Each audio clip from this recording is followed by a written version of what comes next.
In a quiet rural village in the Philippines, life moved at a slow and peaceful pace. Children often played outside, exploring the fields and forests that surrounded their homes. One sunny afternoon, a young boy named Marco was playing near a small mound of earth, oblivious to its significance.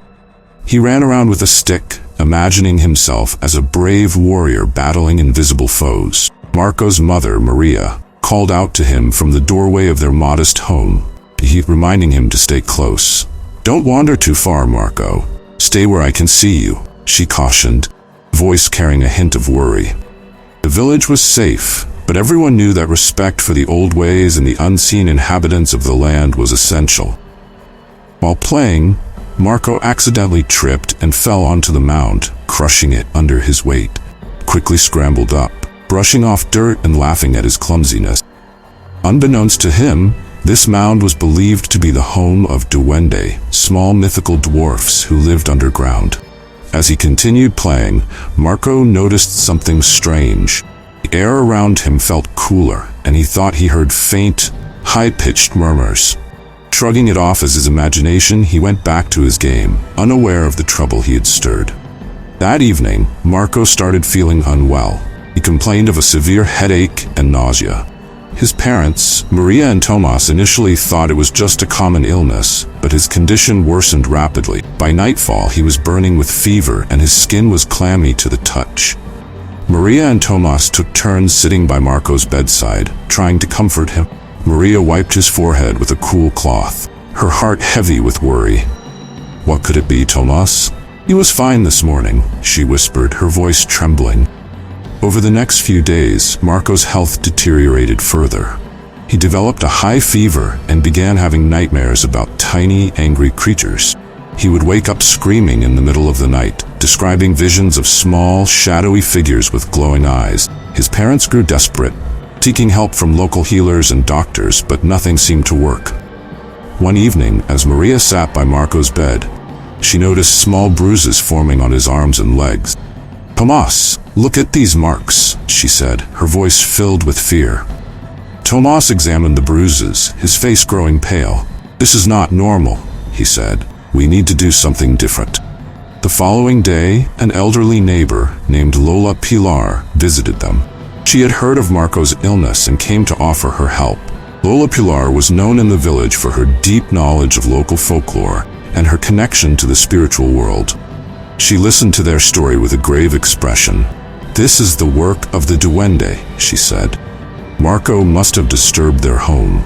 We need to ask for their forgiveness." Lola Pilar instructed Maria and Tomas to prepare an offering of food for the Duwende. "Gather fruits, rice, and sweets," she said. "Place them on a plate and take it to the mound. You must sincerely ask for their forgiveness and leave the offering there." That evening, as the sun began to set, Maria and Tomas, with Lola Pilar leading the way, carried the offering to the mound. Marco, too weak to move, stayed behind with his grandmother. The air was heavy with tension as they approached the site. When they reached the site of the mound, now a disheveled patch of earth, Lola Pilar began chanting an ancient prayer. "O spirits of the land, we ask for your forgiveness. Accept our humble offering and spare the child." She motioned for Maria and Tomas to place the food on the ground. As they finished the prayer, a strange, almost imperceptible breeze swept through the area. Family felt a sudden sense of relief, as if a weight had been lifted. They quietly thanked Lola Pilar and returned home, hopeful but still anxious about Marco's condition. That night, Maria and Tomas kept a close watch on Marco. To their amazement, his fever began to break and his sleep seemed more peaceful. By morning, Marco's color was returning, and he opened his eyes, weak but lucid. "Mama, I had a strange dream," he said softly. "I saw tiny people. They were angry at first, but then they smiled." Over the next few days, Marco's health continued to improve.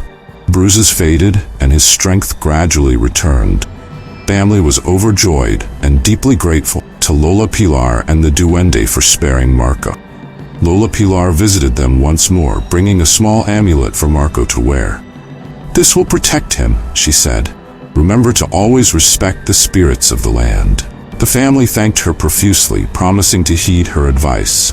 Marco slowly resumed his normal activities, but with a newfound respect for the natural world. He often told his friends about his experience, warning them to be mindful of the Duwende and their homes.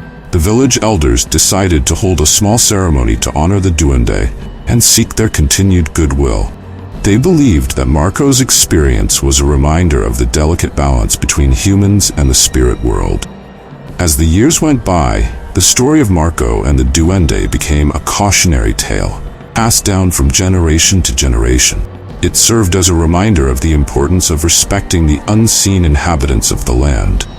Marco grew up to be a wise and respected member of the community, always remembering the lesson he learned as a child.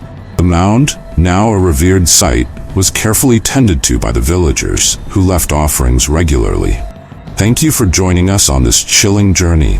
If you enjoyed this story and want to hear more eerie tales from Philippine folklore, don't forget to like, comment, and subscribe to Dilim Chronicles.